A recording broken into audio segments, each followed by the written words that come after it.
Hello, and welcome to the Diverse Bookshelf with me, Samia Aziz. On this show, I interview incredible authors doing a deep dive into important themes and issues while talking all things books. On today's show, I'm joined once again by super talented writer Etaf Rum. Etaf has written two powerful novels, A Woman is No Man, and most recently, Evil Eye. Her work is an intricate look into the lives of immigrant Palestinian families dealing with serious themes of intergenerational trauma, identity, mental health, belonging, family, motherhood, and so much more. As we record today's episode, Israel has been relentlessly attacking Gaza for over 50 days. 20,000 people have been killed, including 8,000 children, and 1.7 million people have been displaced from their homes. There is an increase in the spread of disease, and people are struggling to find enough food to eat or clean water to drink. With ruthless attacks on hospitals, the healthcare system has collapsed, and premature babies and Palestinian men, women, and children are dying without adequate healthcare. Etaf Rum, a Palestinian-American woman herself, has been vocally supporting the Palestinian cause and demands for an urgent and permanent ceasefire, but has come under fire by some of her readers, raising huge questions around whether or not readers are truly understanding the stories Etaf is telling around Palestine, the Nakba of 1948, intergenerational trauma and occupation. I'm so glad she's my guest today. Hello, Etaf. Welcome back to the Diverse Bookshelf. I'm so happy to have you here. Cannot wait to speak to you again. How are you doing? I'm doing okay. Just heartbroken and in shock, but trying to, process what's happening and figure out like how to best be of service. Absolutely. I completely empathize and share your sentiments and so much grief and pain since October 7th. But obviously, this isn't the situation in Palestine is not new. We're talking about decades of oppression and occupation and relentless killing over the years as well. But obviously, you are Palestinian-American. Your heritage is Palestinian, and I really want to create space for you and for us really to talk about what it's been like for you. So obviously today, at time of recording, I believe we're on day 55 of the war on Gaza, and we've seen the killing of over 20,000 people, 8,000 of whom are children. And there are really no words. I don't think we'll ever have enough words to express the grief and the pain, and I think a lot of shame as well about what we're witnessing unfold. But I just want to talk a little bit about what this time has been like for you. What have you been experiencing? What are some of the things that you've gone through, and what are you thinking? You summed it up so accurately. It really doesn't feel like there are adequate words to describe the insanity of what's happening.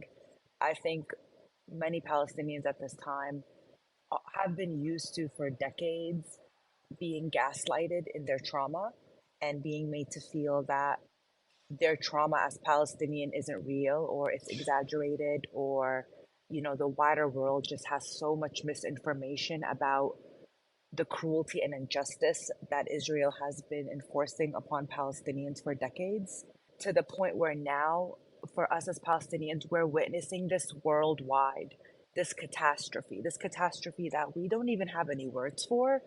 And what really makes it so difficult, I think, is the fact that we are still somehow trying to convince the world of our humanity, despite the outrageous, obvious injustice, apartheid, genocide, violence. There's really no mellowing down of this blatant violence and injustice against Palestinians, and yet somehow it's still unambiguous.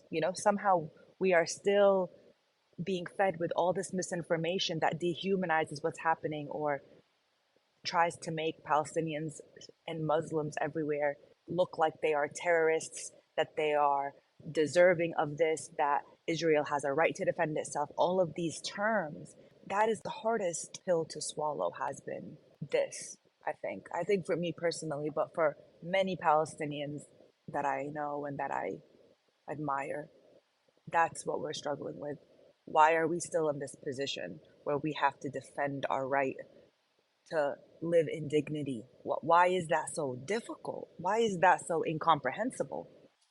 In terms of another dehumanizing aspect of the situation is that we as Palestinians are having to go above and beyond to showcase our dead and to plead for empathy, to plead for understanding, to plead for the Western and the wider world to have empathy and to look into the misinformation, which in itself is dehumanizing. The fact that while we are grieving, we are also having to showcase our dead and record everything and share everything that we are trying to share to get sympathy. It's just bizarre to think that this is what we've required a people to do, and yet still cannot seem to empathize and understand where they're coming from and their struggles. Yeah, exactly. And I think like this is one of the things that I have struggled with the most as well. That in order to understand that a people is like being persecuted or suffering, we shouldn't have to have them like showcase their trauma in the worst possible way and to show like the worst possible things just so people can feel empathy.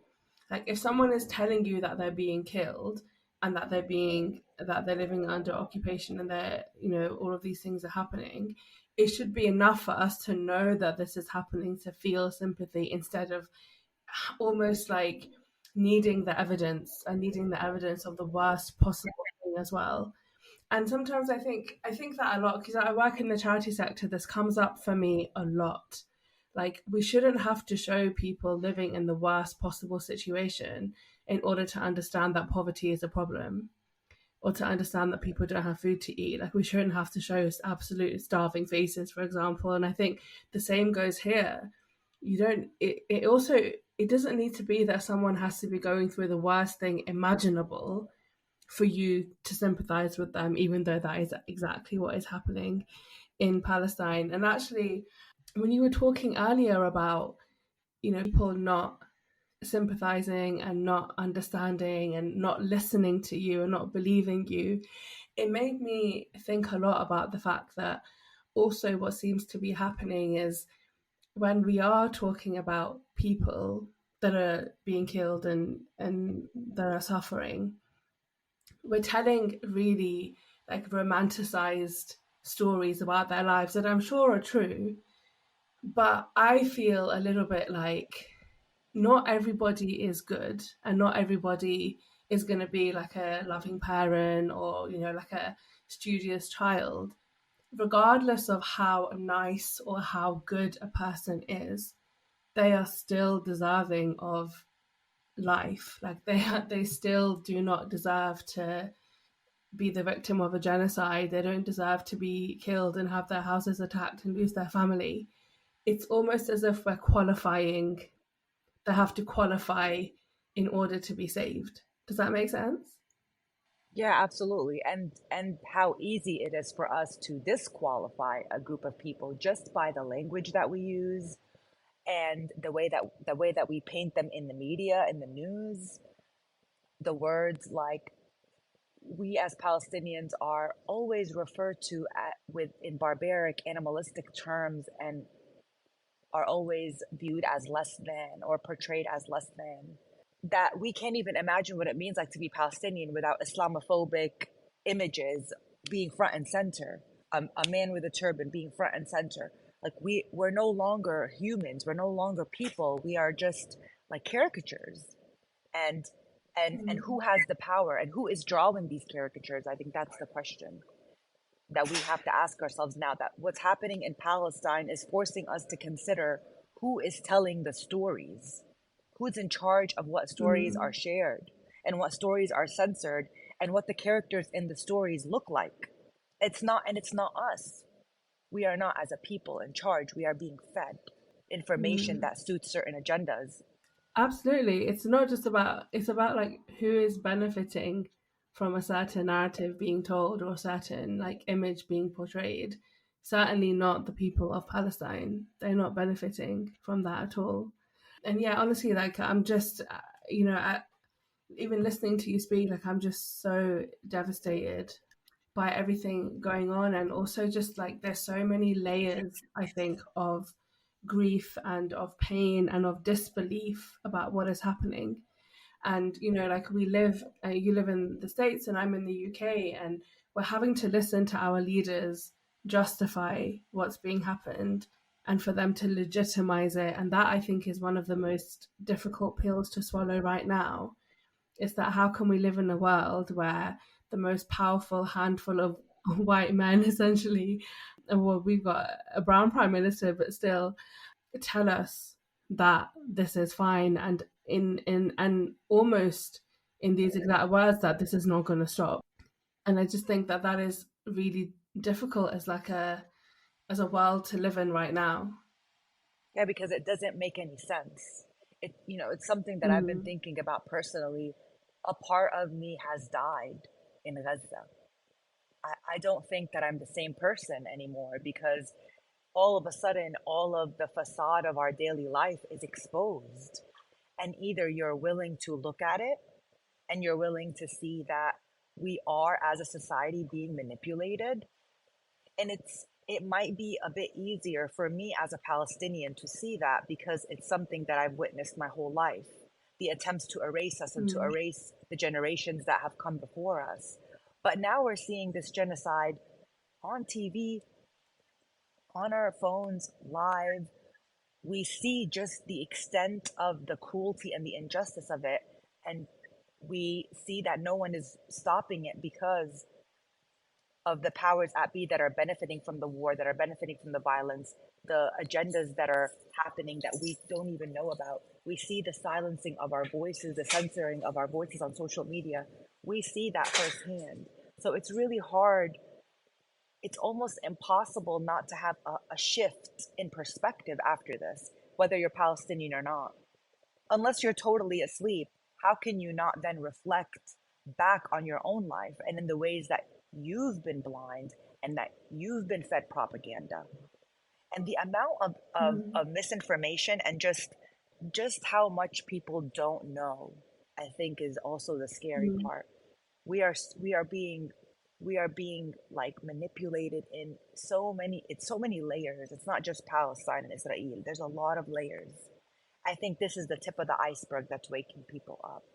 Mm. Absolutely. And there is, I mean, there is, although the mainstream narrative hasn't changed and actually has just become so kind of like boisterous and unapologetic in its damn right, sort of support for genocide. There is mass protests that, I mean, on a level that I haven't really seen in my life up until now. And even just the conversations that are happening, there is this shift and there is this sort of inability to ignore for so many people what is going on. And I really hope that like there is change, and I believe that maybe there are things that we're not quite seeing, and we're not quite, had these things not happened, what the situation would be right now. But obviously, like, until there's a permanent ceasefire and an end to the blockade, it's not nearly enough, what we are seeing. But it is really interesting to see, at least on a sort of like away from the mainstream, the way that the narrative and the understanding and the awakening is changing. But I wanted to take a moment because I know obviously you're an amazing author, and you have two books out in the world, which we have spoken about on the show before, A Woman is No Man and Evil Eye. And I know that you've had a really bizarre reaction from some of your readers. And I just wondered if you could just talk us through what's been going on and kind of like how that's made you feel, and what you think about it. Yeah, so on October 11th, or the first week of October, I made a statement supporting Palestinians and denouncing the killing of Palestinian citizens and denouncing the Mm. actions of Israel. That is a stance that comes natural to me as a person that is interested in the human rights and humanity of all people, not just Palestinian people, of all people. And as someone that is a survivor or a granddaughter, the Nakba, who's grown up on stories of Israel's mistreatment, bombardment, and occupation of Palestinians for over 75 years now. So this is my identity and who I am. The occupation is something that is discussed in both of my books, Mm-hmm. and we see the impact of this trauma on the families in both of my novels, and that's really the heart of why I write. You know, Mm. discussing the post trauma. It's not really post trauma because it's still happening, but discussing the effects of the intergenerational trauma on these families. And so Mm. when I received or started receiving these messages of hate and shock that I am standing for Palestinians everywhere, it really blew my mind. What was interesting to me was how easy it was for the people that were reading my stories to view Palestinians as villains, as oppressors, and to feed into the stereotypes of Palestinians. How easy that Mm. came very easily to them, you know, because that's the image of Palestine, unfortunately, and that's the image of Arab men is, oh, these violent oppressors. And my stories do talk about some of the dark aspects of a culture that is a direct product of occupation and oppression and powerlessness, and how that powerlessness perpetuates in our lives, how it starts in the powerlessness of men and then is trickled down into the powerlessness of women, and how that powerlessness stems from the violence and oppression of the Israeli occupation. How Mm. both of the families in my novels, both of the families are refugees in Palestine. Both of them have endured the Nakba. Both of them are coming to this country in an attempt to search for a better life, in an attempt to actually have a home that is theirs. Yeah. And though my novel does discuss some of the dark consequences and aspects of that trauma and how that trauma perpetuates, it was a shock to me that my readers were only able to see that part, because that the narrative of Palestinian men being aggressive or the narrative of domestic abuse, that was easier to swallow because it was more in line with the narrative that they've been fed in this country. But they weren't able to Yeah. actually really read the story, so the Israeli occupation and the occupation and the violence of Palestinians, and the way that that trauma has really, sorry, I it's just, I'm just baffled. I just, I don't understand. And Mm. the conclusion that I've come to is that reading and literature can only do so much, especially when we are discussing a group of people who have been actively misportrayed and stereotyped and dehumanized. That despite the books that my readers were reading, and despite claiming to empathize with our stories, they actually didn't empathize with our stories. Because if they did empathize with our stories, then they would understand why me as a Palestinian author would want to advocate for the innocent lives of Palestinians who have been under occupation for 75 years. The fact that they couldn't see that, they could only see, oh yeah, the Palestinian women are victims. That's the only part they could see. They couldn't really see the part where, okay, but who are the oppressors? They couldn't see that part. Mm. To me, tells me that we have a lot of work left to do. Mm. And I know, Etaf, like, I know that you, obviously, like, you wanted to tell certain stories, and we talked about this last time as well, about how sometimes it can feel so difficult when you're telling stories about your community that don't always highlight the best people. And but you said rightly at the time as well that although you have a male protagonist, at least especially in A Woman Is No Man, who is violent and who is really harmful to his wife and the other women in his family. But you also demonstrate that there are lots of other kinds of people as well, which is the reality of life. There are always going to be people that are good and bad, but that what you really want people to take away is to understand the impacts of intergenerational trauma when you are from a community that is so heavily persecuted. And I'm so gutted. I have been so gutted to see the way that people have, in the face of what's going on right now, have been relating or not relating to your work, because it really, really blows my mind for anybody to assume that your book was, or your work has been a way for you to call out your community for something or not support Palestinians because of, a dark part of some people's experiences and things that happen. It's really, really upsetting. And I can't imagine for you, like, what that's been like. And so you wrote about it. You wrote an article about the fact that, about literary empathy and performative reading. And I found it so fascinating and so interesting, because I often think that reading can really be an act of resistance and a form of activism if done correctly. But we don't see enough of that. And we're seeing it in Palestine, but this isn't the first time that this has happened. The reader community has like rushed to reading books by certain authors, whether they're Black people or whether they're Muslims or women. But when it comes to actually engaging with the real life struggles, they fail to take their empathy that they felt while reading out into the real world. And I wondered if you could just take a moment and just talk about this idea of literary empathy and performative reading.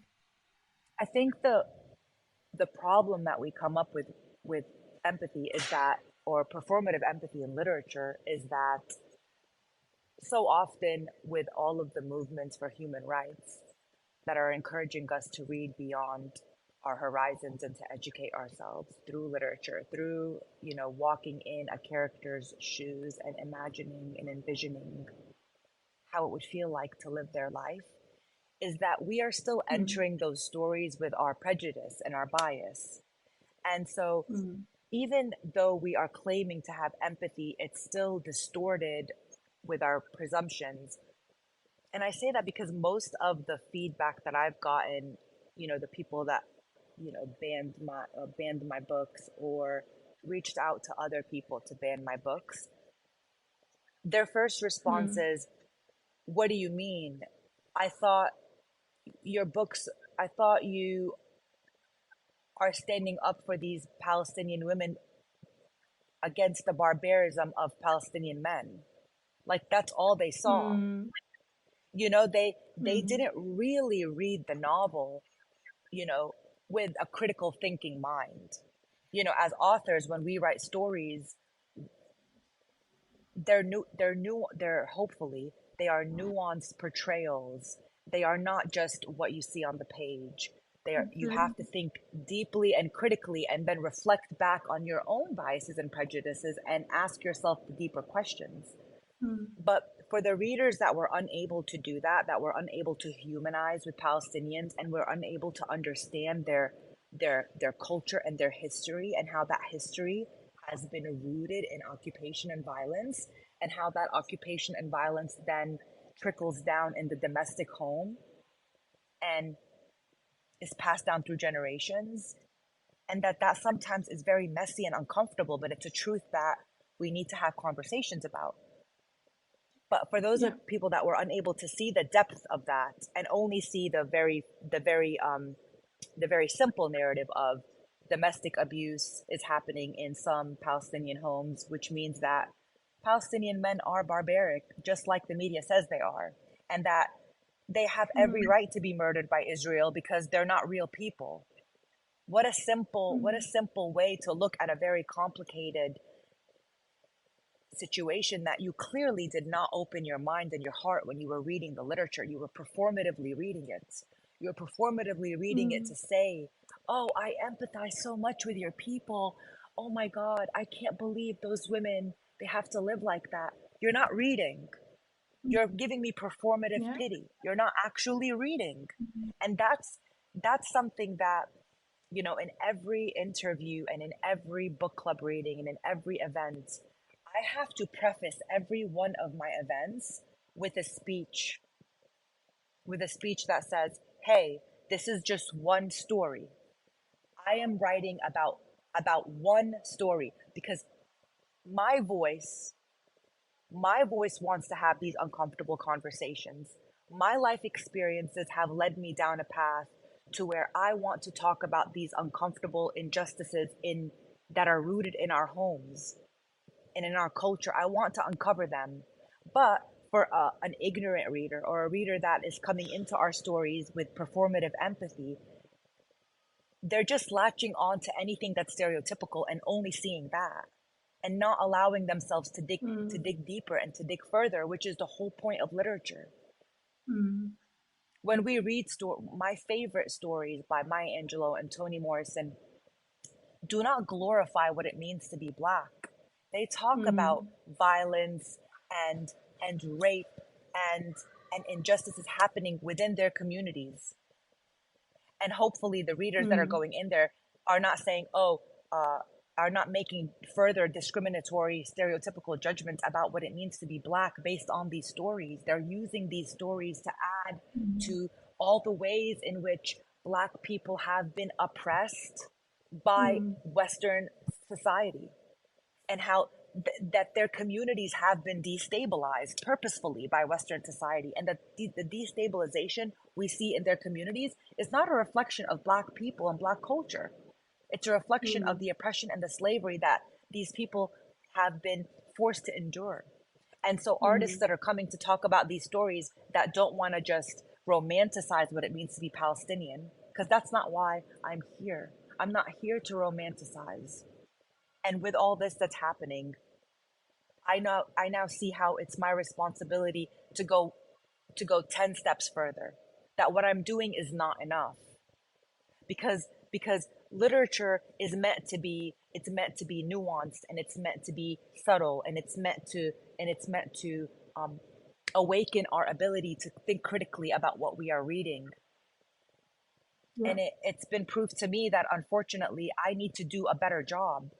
I need to do a better job about Mm. telling our stories.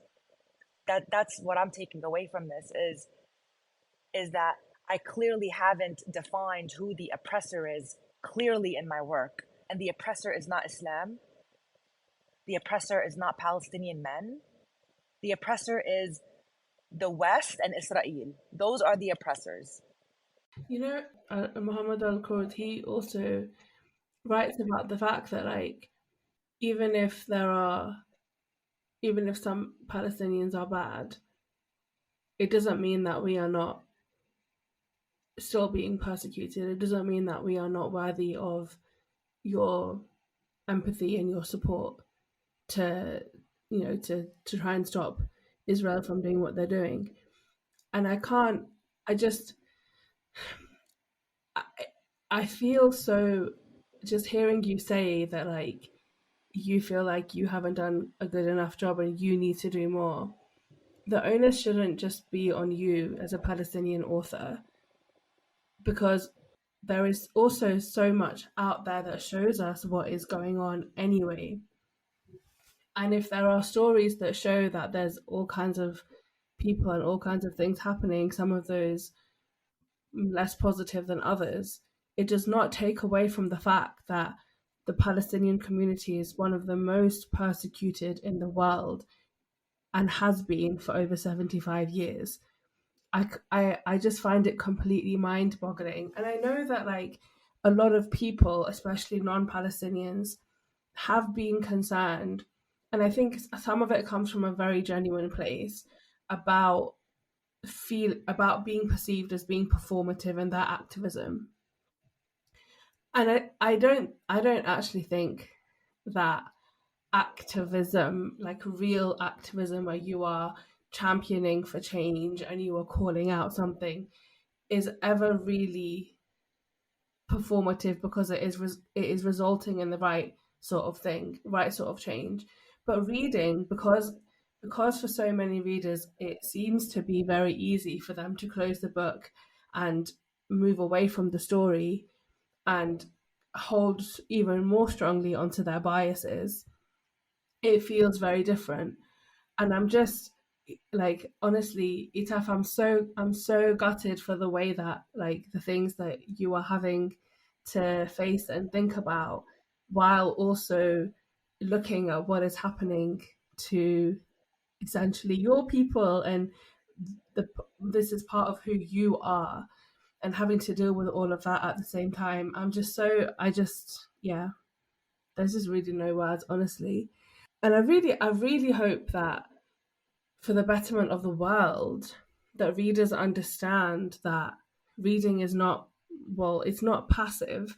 And also that, in order to for you to pick up a book, you need to be willing to have your ideas challenged and to come at it with that, and to understand that books and words and, like, literature on the whole, like, has the power to change your mind about something and to inform and educate and empower you. But you have to let it do that. You have to be willing to do that. If you're picking up a book just so that you can find the one thing that supports the angry bias that you have, that you will then decide, like, trumps and eliminates human rights, then that's a really awful position to be in for yourself as a person. And I mean, I don't know. It's just, yeah. There's just no words. Honestly, I'm so sorry, Etaf. Honestly, obviously, like, your books talk about families that are refugees within Palestine, and they came to the US to look for a better, or in hope of building a better life. And we see that sort of, that trauma that never leaves them. And I wondered what it was like for you growing up in a Palestinian-American household, because you've written elsewhere also about growing up with stories about the Nakba and what it was like in Palestine. And I just wondered if you could just talk a little bit about that. Yeah, so I was born and raised in Brooklyn, New York. My parents and my grandparents on my father's side immigrated to Brooklyn in the 70s or 80s. My dad was like 19, and he worked there trying to save up money to get married and have a family in the States, because my parents and my grandparents, so my grandparents witnessed firsthand the Nakba. My grandmother was about uh, eight 8 years old when the Israeli soldiers came into her home, and put guns in the faces of her parents, forced them to evacuate their home. Same thing for my grandfather. They then were forced to live which is where they settled for years and decades, in the Am'ari refugee camp. That's where my father was born. That's where he was raised until he was 19 years old when he came to this country. So these stories of poverty and violence and dehumanized living and endless occupation, the fact that I have a Palestinian citizenship as well as an American citizenship. My parents got me a Palestinian citizenship when I was younger. They got us all a Palestinian citizenship in hopes that one day that we can return to our country. Mm. But we're not even allowed in our country. Like, I have never, since I was 17, I have not been allowed to enter my country through Tel Aviv. If I want to go to Palestine, I have to go through hoops and bounds. I have to go through Jordan. I grew up in America, like in post. So I was a kid when 9/11 happened. I witnessed the fear in my family's faces daily, thinking that someone was going to come and retaliate in our schools, because I went to an Arabic, an Arab school. Someone was going to come and retaliate for 9/11. So it's just, I knew from my grandparents' stories and my firsthand experiences in this country that being Palestinian was very controversial. That the word Palestine, if you just would say it, was like a bullet. What do you Mm, mean Palestine? Palestine doesn't exist. That was mm, always the argument that I heard when someone asked me where I was from. It was Palestine doesn't exist, or I was viewed as a terrorist. My family was mm, viewed as terrorism. My father was viewed as a terrorist. My mother was viewed as this helpless woman with 9 kids.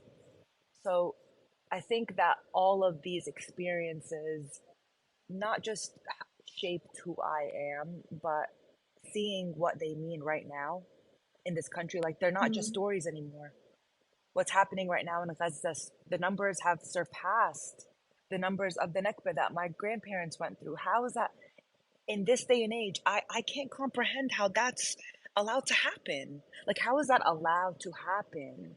Is the question that I wake up and go to sleep just in utter shock. Yeah, I don't know. These are the questions that I've been having too. Like, how is this happening? Like, how is it being allowed to happen, and how is it, it's not only being, it's being justified and it's being encouraged, and I can't understand it at all. And I just, yeah, I can't. And I wanted to talk a little bit about the intergenerational trauma element of things, because it does feel like a little bit of a buzzword sometimes. It's a really interesting concept. A lot of people are researching into it. And I have my own experiences of intergenerational trauma for sure. But what are some of the ways that you found in your life that it presented itself in the way that, obviously, like, I mean, your father, you said, was born in a refugee camp and then moved to the States when he was 19. What was the impact then on him raising you? But also then with you now, I believe you have children, and even if like you didn't, but in on you as a person growing up and living in America, several thousand miles away from Gaza and from Palestine, and years after the Nakba, what are some of the ways that that is still prevalent in your life? Oh, that's like a such a big question. And it's big because every part of my identity and the way in which I view the world has been a direct result of my upbringing and the oppression and violence and occupation that my parents have witnessed in Palestine. They've brought that with them here in this Mm, country. It lives in their body. It has completely coded their perspective of what it means to be a human in this world. My mm, father was raised on poverty and fear. He was raised on the fact that his life didn't matter. That if he threw a rock at a soldier, at a military, he would be imprisoned or shot in the head. That the only way for him to possibly have a better life was to leave the camps and come to this country. mm, And the idea of coming to this country, it's harder than just, okay, I'm coming to America, when American values are 360% different than Muslim values. I'm Muslim and my family is Muslim. The value, so the assimilating to a culture that is completely different than yours, trying to preserve your values, getting lost in the capitalistic struggle to make money, to pay rent, to mm, pay taxes, to be perceived as something other than an immigrant, a terrorist, a Muslim, a terrorist, to be perceived as something other than that in New York City. That was tough for them. That was really tough for them. mm, And then trying to raise us in a way that reminds us of our heritage and reminds us of our history, because we are constantly being erased. Even in this mm, country, when my parents took us to doctor's appointments, or when we're filling out forms and we have to check what we are, there's not even a place for us where we check the white button, the white box. I mean, everywhere you go, like, you're being erased. So my parents tried really hard to make sure that we still remembered our history and our stories, and they were traumatized. I mean, trying to imagine how they must have felt like, it's hard for me not to pass down my trauma to my kids. I have to be so hyper aware of every thought, everything I say, the heaviness in my body, the fact that I can't relax, the fact that I always feel Mm. like someone's looking at me a certain way because I'm Muslim or I'm Palestinian. How and I'm educated and I can speak the Mm. language perfectly. And I still feel so powerless here in this country. I feel like I don't belong and I don't fit Mm. in and I'm never going to belong and I'm never going to fit in. How must have they felt? How can I have how can I blame them for what they couldn't do and they couldn't heal. They raised me unhealed. They raised us Mm. unhealed. And so that trauma of course passed down to us and filters the way we look at the world.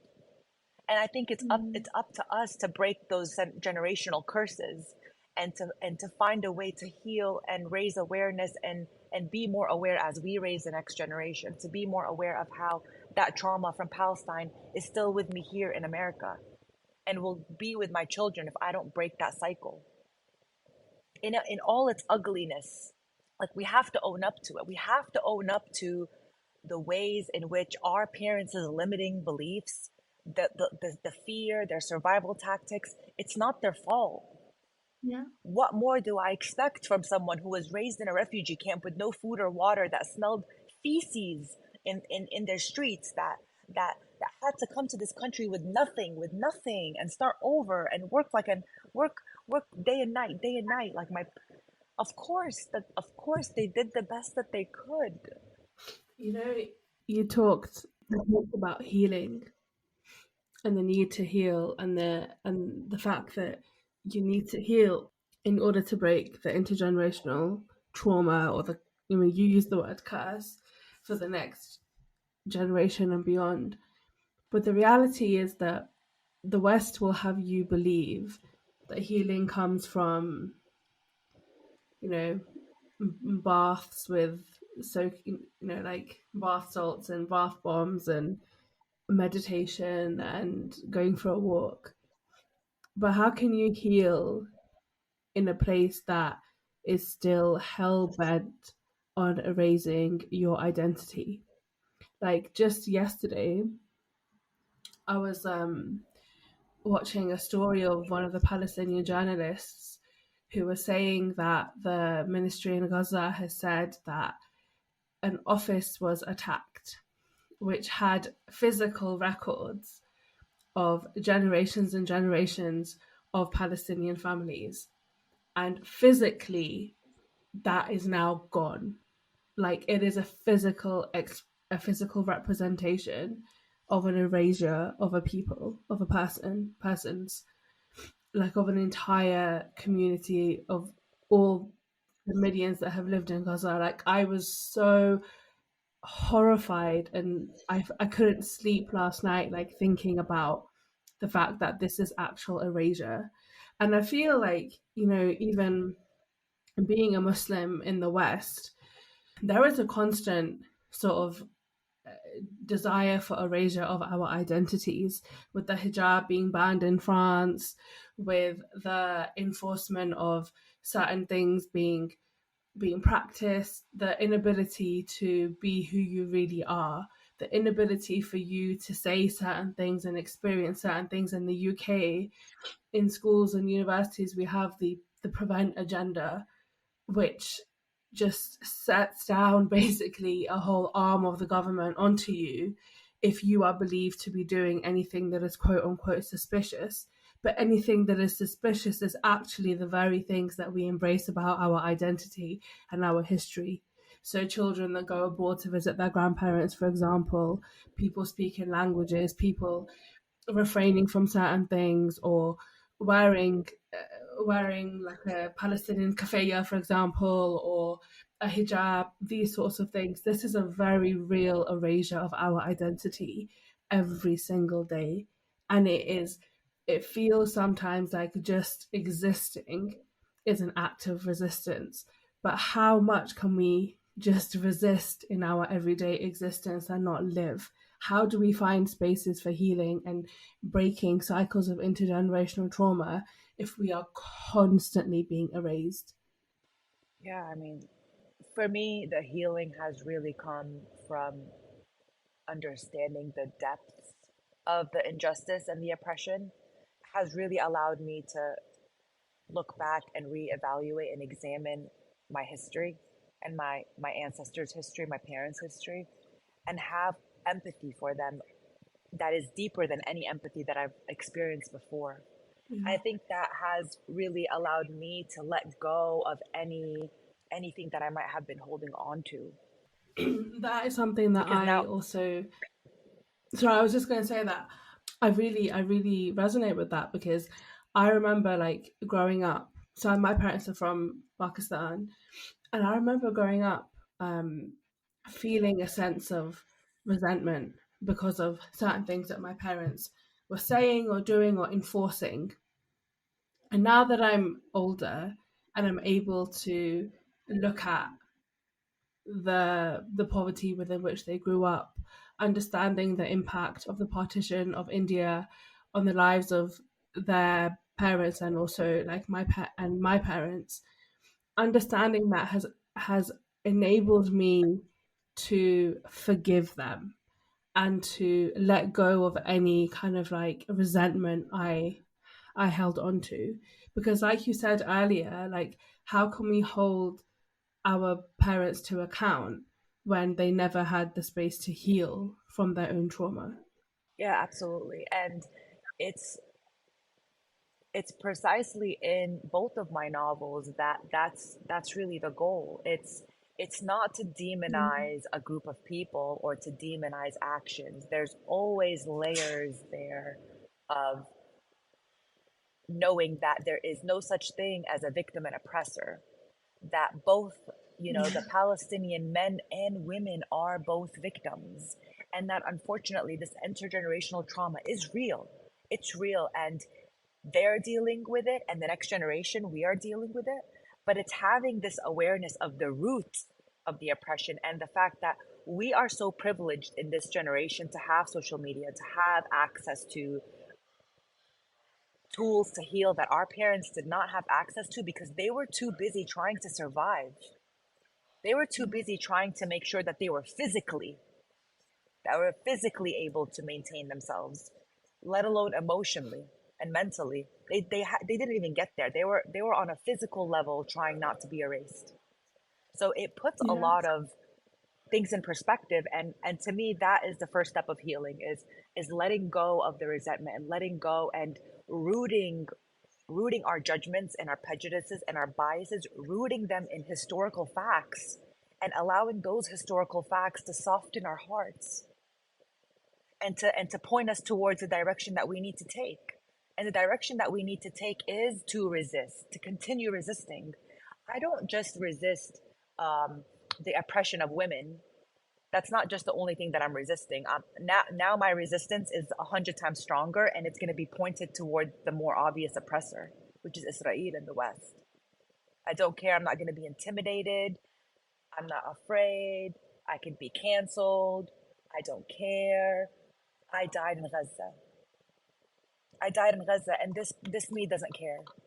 This me is Mm. coming back 500%, because we Absolutely. need we need to. That's what we need to do. That's what we need to do. They're trying to silence us and erase us. So those of us that can, like you and I, and the activists and artists and journalists and humanitarians out there that are speaking up, that our job is to not be afraid. Yeah. It feels so weird, like so privileged for us to even talk about being afraid when there are healthcare workers and journalists in Gaza who are helping people and saving lives, or they're working tirelessly to get information out of Gaza, who are literally putting their lives at risk. Like all of these journalists, if they decided like we don't want to put our lives at risk anymore, we're gonna focus on staying safe, like that's our priority. If they would be well within their right to do that. But they're the ones that are like, no, we have to show the world what's going on. So if they're not afraid, who are we to talk about being afraid in terms of like being cancelled or having jobs turned away or whatever it may be? Like it just feels so insanely privileged to that these two things are existing at the same time around the same set of feeling or the same word. 100%. And also consider that we don't actually know what's happening in Gaza to the extent that these journalists and the population of Gaza does. We don't know. We we see what's happening on social media, but that's not even the whole of what's happening, Yeah. because so much of what is happening is being censored. Like, for example, this morning I tried to share a post about the civilians that were being the hostages, the Palestinian Mm. hostages, and the Israeli hostages that were being released or exchanged. Mm. And Instagram decided to remove all my stories. I am now blocked off my Instagram. I can't make stories. I can't comment on people's posts. I can't make posts. And so, of course, these journalists are deciding to risk their lives to help and to spread information as much as possible, because look at the extent in which the information is being censored. The fact that all these horrific atrocities that are happening are not even the full story. That's We don't have the full story. Even as horrific as it is, it's still not the full story. And we know that because we see how much the extent of the censorship goes. We see it here in our safe little homes in America and in the UK. How many stories and how many deaths have not been shared? How Mm. much horrific violence has not been shared? Mm. That's the scary part. Is we Mm. know for a fact that we're being censored. So how do we know that we actually know the full extent of what's happening in Gaza? We don't. We don't. Mm. Mm. And there's also like a level of information that I think that we are constantly missing out on. Like for example, we know that there is a shortage of water and there is a shortage of food, but we are not actively thinking about the long term or even the short term consequences of that. When you don't have running water in any place, you have no sewage system. Toilets are not able to be flushed. You don't have ability to wash yourself. So what is happening to women that are on their periods? What is happening with overflowing sewage? How many people are getting sick from those kind of things? How many people are starving? What's happening in the way that the human body is reacting to not enough food? Like these are also like really minute details that are horrific if we really think about it and really understand it and educate ourselves in knowing what can happen if you deny the human body water. We would just be so shocked without even seeing any of that footage come out. But it's almost as if we're very easy for us to say like, oh, there's a shortage of water without really thinking about how that alone is so catastrophic. It's just absolutely ridiculous and horrendous. Like there's so few words. Like there's just no words. But I just want to talk quickly about all forms of fights for liberation and the fact that the liberation of the Palestinians is so tightly intertwined with all forms of liberation of all people. I truly believe that like none of us is free until all of us is free.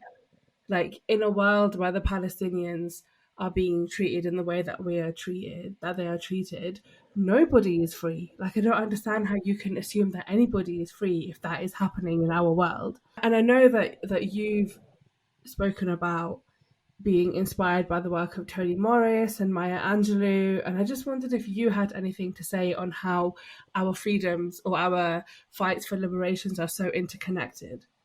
If what's happening right now hasn't awakened us to the fact that this is not a pro-Palestine, pro-Israel situation where, oh, the history is complicated and I don't really know where to stand on it. It's clear at this point in time. It's non-negotiably clear that denying Palestinians the right to exist, altering their stories, censoring their narrative, and just the extent of the manipulation for the the general public through the media, that is what should be at the forefront of everyone's mind. And that's essentially how Palestine has given us our path to freedom. By noticing what's happening to Palestinians, we can then apply that knowledge to our own lives.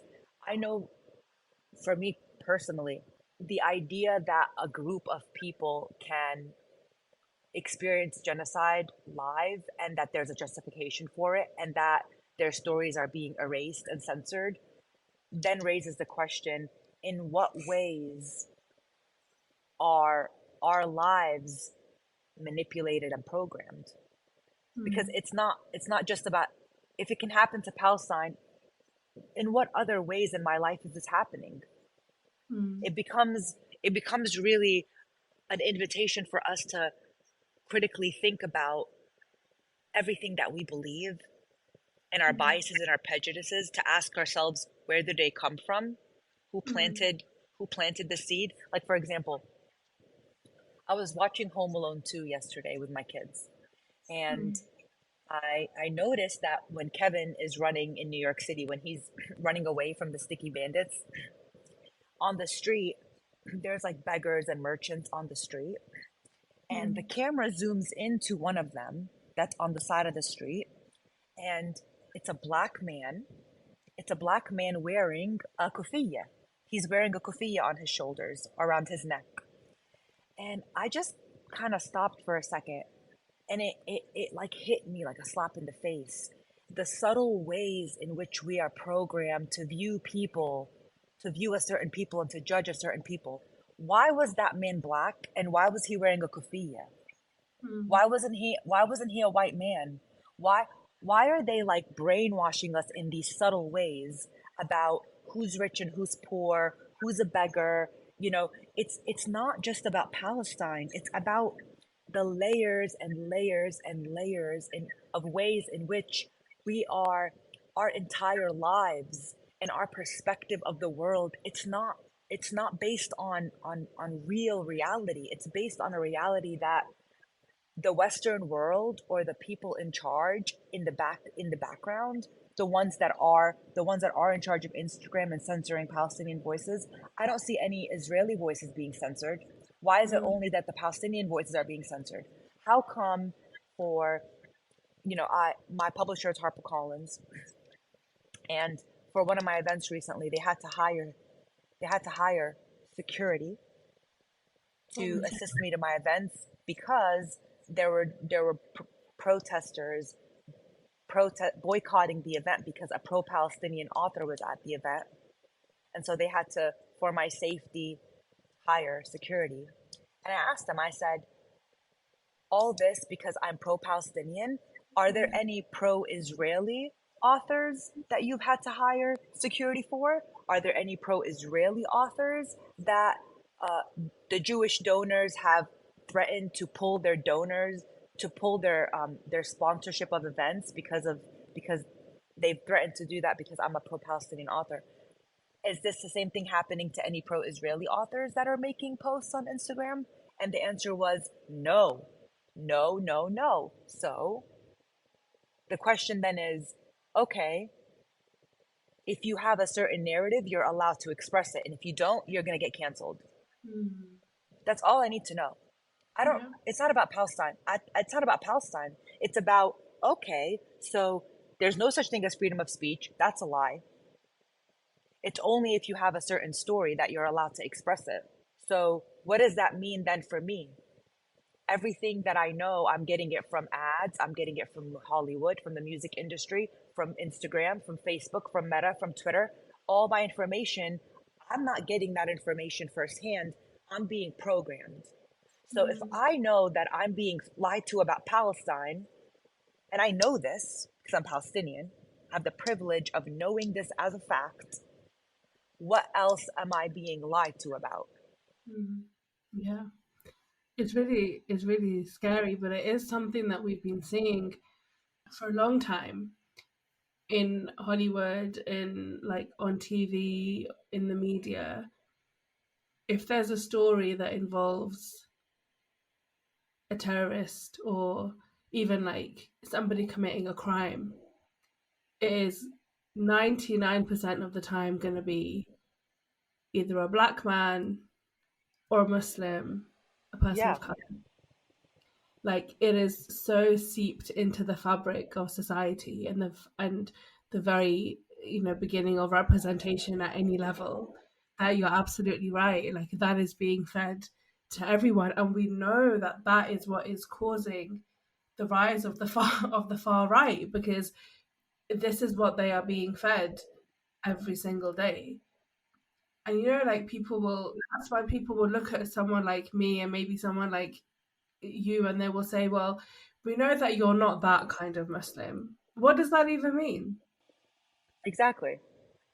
And also, if we're being really honest with ourselves, we are hooked to these devices in our pockets Yeah. that control the way that we think, control what we buy, what we think is cool, what we think is in, whose opinion is a good opinion to have, and whose opinion should be canceled because that's a wrong opinion to have. Everything that we believe in, we're getting it from our phone. I'm not just walking Mm. around thinking that it's cool to wear Nike socks and I don't even know, like my mind is not working anymore. But our opinions are coming from our phones. They're coming from the media, the media, the media. Like anybody that is able to think critically should be able to admit to that. So Mm. if we don't have opinions that are coming from ourselves and we're basing all of everything that we know on what Fox tells us, what CNN tells us, what Instagram tells us, then what you're essentially saying is you're being controlled and brainwashed, but you don't even know. Yeah. And it's up to you. It's up to you to use these tools, this information, the privilege that we are the smartest, or not the smartest, but we have access to the most information in the world compared to any other generation, and yet we are the most generation in the world that is brainwashed and clueless. Mm. So it's our job to use this technology for the good, to go outside, to get your sources from other places besides the media, to try to find the truth, not Mm. just by what has a million views on Instagram. Mm. And those places exist 100%, and there are an increasing number of them as well.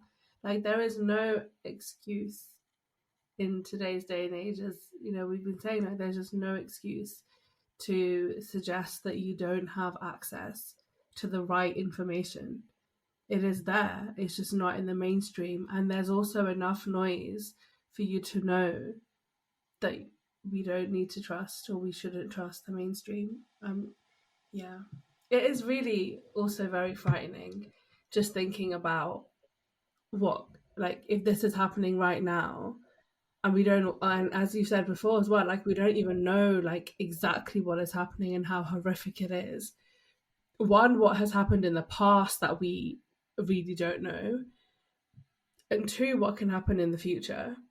And as much as you feel like a part of you has died in Gaza, and I feel somewhat the same, I think the world will be forever changed in ways that are good and ways that are actually really bad as well. Because I think one of the things that have really has really shocked me is just like the blatant support of Israel that before now has always been there, but has been a little bit coy and a little bit hidden. Now is so obvious. Yes, yes. Like right now, I'm like, can you at least be slick about it? Like you're Literally. obviously, yeah, like at least try to be a little bit more slick about it. Like now it's just so obvious that it's comical. Like if it Mm, wasn't real, it would be so comical because you're thinking like, there's no way. Like there's no way. No, there is actually. It's happening right now, but it's unbelievable. Like every day I'm like, mm, I'm shocked. I go to sleep and I wake up, I'm like, no, this is real. I'm not dreaming. Like, this is actually happening. And people are still, as much as there has been overwhelming support for Palestine around the world, and I am so grateful and like filled with so much love when I think about how much people have been showing up for Palestine and have been protesting and have been calling their representatives. Like, it's a beautiful thing to see. But on the other hand, there are still countless more that are either living in ignorance or just in pure delusion and denial, and are somehow still defending. The number one thing I hear is Hamas attacked Israel on October 7th. So they deserve it. They deserve it. Well, what about, you don't have any human, you don't, yeah, yeah. And my thing is, if a woman has been raped for 75 years, she's just been raped over and over and over again and over again. And then one day she decides to punch her rapist in the face or shoot her rapist or whatever she decides to do to her rapist. And now all of a sudden, oh my God, how could she do that? How could she do that? The rapist has a right to murder her, has a right to kill her entire family, has a right to obliterate the entire neighborhood, has a right to cut off the food and the water from her entire family because she punched him. How dare she punch him? How dare she try to slit his throat? But she, like, this is the part that, like, I feel like I'm mentally insane. Excuse me, like, why are we just focused on what her punch? We're just focused on her punch. What about the fact that she's been getting raped for 75 years, and the fact that there are still people that are defending Israel's right to perform genocide on an entire people because of what happened on October 7th, without simultaneously acknowledging what it's done for the past 75 years and what it continues to do, to me is mind-blowing. Exactly. Mind-blowing. I don't understand that. I don't understand that. I don't understand it either. It's the thing that is that what it all boils down to, is if you're going to shout about Israel's right to self-defense, and if you believe that they have a right to self-defense, you cannot. Then why don't we? Yeah, exactly. Why don't we have a right to self-defense? Why don't we have a right to self-defense? And excuse me, first of all, you fund Hamas, so why do you fund them then? Yeah. Why do you fund them then? Why did you help create them, and why do you fund them? But nobody knows that. Exactly. And also, but then when you tell someone that, they're like, what do you mean? Exactly, because you're not educated on the topic. But also, even like since October 7th and before, like it's not about Hamas, because we are seeing awful things happening even now in the West Bank, with increasing raids and people being removed from their homes, arrests happening, people dying, like people being killed. And there's no Hamas in the West Bank. It's not about that. And I just feel like there's just become this like obsession, which is completely disregarding what is actually happening and what has been happening. And it's so harmful, but also it just doesn't make sense. No, it makes perfect sense, actually. It makes sense because there are politicians and leaders out there who are benefiting from the bombs that are being dropped, that are benefiting from the violence, that are making money off the selling of these weapons, that the Zionists that control the media and control this country, that's all real. To me, at least right now, you can't convince me otherwise. I mean, I would need some hard facts about otherwise, because it's just, then what else can explain how this is allowed to happen? Because that seems to be the logical conclusion of why this is allowed to happen. Yeah, well, obviously someone or some people are benefiting. There is like absolutely no denial of that. But Etaf, I just want to take a moment just to say, like, I really hope that people actually read your work. Like, I hope that people continue to pick it up. I know a lot of people that have loved your work for all the reasons that you have wanted them to love your work. And I have loved your work. And I really hope that we have more of that and we have readers just step up a little bit and understand that if they want to learn and they want to read, they need to tackle their own prejudice. And also then to take their empathy away from the pages of the book and let it inform your activism, because your activism is needed now more than ever. And so obviously, I really, really encourage people to pick up both of your books. But is there anything that you encourage people to do right now? Yes. And as an author, I shouldn't be saying, it's not really about my books. I don't really, it's much bigger. It's much bigger than what I've done or my novels. This is, if I can encourage anyone to do anything, it's not to read my books. I mean, sure, yes, read other Palestinian stories, educate yourself on the topic and the occupation, and do your own homework. But the number one thing that you can do right now is to sit with yourself and write down a list of everything you believe, all of your opinions about the world, about yourself, about good versus evil. And then one by one, go down all of your opinions and ask yourself, why do I think this? Where did this belief come from? Did it come from my family? Did it come from my parents? Did it come from schools? Did it come from social media, my community? Our job right now, if we want to be free as a society, if we want to be free as a people, as individuals, our job is to detach from the system. Our job is to unprogram ourselves and to really to come back to who we are. Because so many of the things that I believe are things that have been handed down to me from my upbringing and my trauma and the society living in this country. All of my everything, what I prefer, what I don't prefer, who I think is a victim, who I think is an oppressor. And what I'm doing for myself is I'm questioning myself. I'm questioning the root of my beliefs and the root of my programming to try to uncover where it's coming from. And if we could do that, that'll bring us one step closer to the truth and one step closer to unplugging from the mainstream and figuring out who are we, what are our beliefs, not what's been fed to us, but what do I truly believe, not what does the collective believe. In order for the collective to heal, the individual has to heal, the individual has to unplug, the individual has to reassess and re-examine things that they thought were true. And that's what I'm urging everyone to do. That's what my books have wanted to do. Yeah. But now it's like bigger than that. It's bigger than that. Right? It's bigger than what my books are doing. It's bigger. It's much, much, much bigger.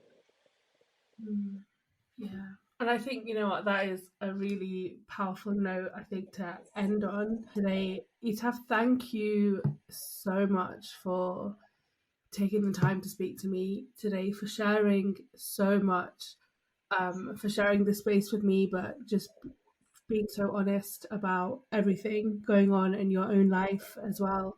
And I really hope that, we see a permanent ceasefire. Well, we should have seen it 55 days ago, but I hope we see it soon. Yeah, thank you so much. Thank you, Samia. I appreciate you. Thank you so much for having me, and thank you for all the work that you're doing to help uplift and amplify our voices. Thank you so much to Etaf for her time today. This was such a moving, much needed, and important conversation. I really hope you take something away from the podcast. Please follow the Diverse Bookshelf on your podcast platform of choice and connect with me on social media. I'd really appreciate it if you could rate and leave a review, as it helps more people find the show.